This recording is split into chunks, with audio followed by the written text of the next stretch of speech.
प्रायोजक हैं cancer healer centre, new beginning. बात करते हैं यमुना की सफाई की, क्योंकि अब दिल्ली में यमुना की सफाई का काम शुरू हो गया है। ये कवायद अब चालू हो गई है। ये देखिए तस्वीरें आपके सामने।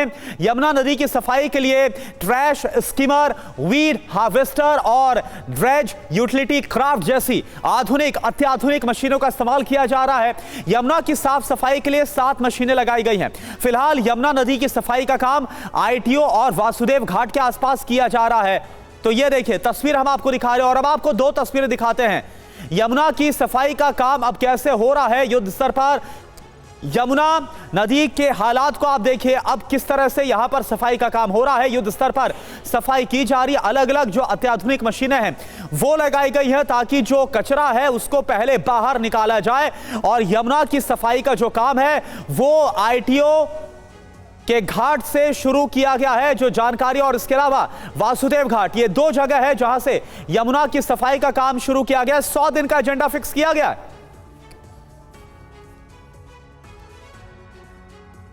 और जिस तरह से अलग अलग तस्वीरें आ रही है, अलग खबरें आ रही है, लगातार कई सारे सवाल अब व्यवस्था को लेकर भी आइए देखते हैं कुमार कुंदन की रिपोर्ट। दिल्ली में सरकार बदलते ही एजेंडे पर काम शुरू हो गया है। लेफ्टिनेंट गवर्नर के आदेश पर यमुना सफाई का काम शुरू किया गया है।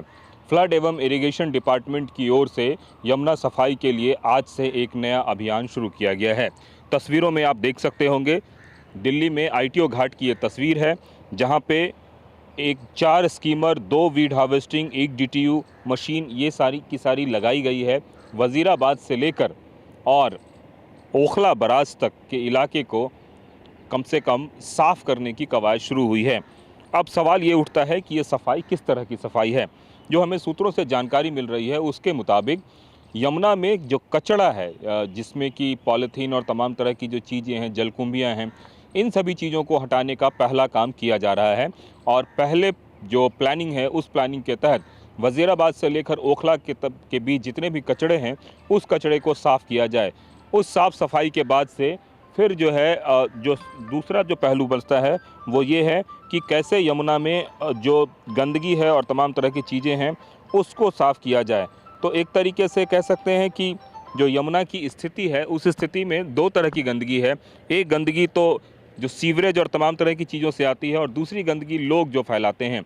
तो इन दोनों चीज़ों से निपटने के लिए पहले जो हार्ड, एक तरह से कह सकते हैं कि वेस्ट मटेरियल है, जो हार्ड यहाँ पे एक तरह से कह सकते हैं कचरा है, उसको हटाने की ये कवायद शुरू की गई है। हालांकि अभी ये भी नहीं पता है कि यमुना में कचरा है कितना, लेकिन जो फ्लड एंड इरिगेशन डिपार्टमेंट की सूत्रों से हमें जानकारी मिल रही है उसके मुताबिक कम से कम इस कचरे को साफ़ करने में 1 से 1.5 महीने का वक्त लगेगा। और अगले 1 हफ्ते में यह पता चल पाएगा कि आखिरकार है कितना कचरा। जो ठोस कचरा है उसका निष्पादन करने के बाद फिर जाके जो सीवरेज ट्रीटमेंट प्लांट और तमाम तरह की चीज़ें हैं उस पर काम शुरू होगा। लेकिन जो पहला काम है वो आज से शुरू हो गया है और यह काम बहुत तेज़ी से शुरू करने का दावा किया जा रहा है। कैमरामैन मुनीस भल्ला के साथ कुमार कुंदन, TV9 भारतवर्ष, दिल्ली।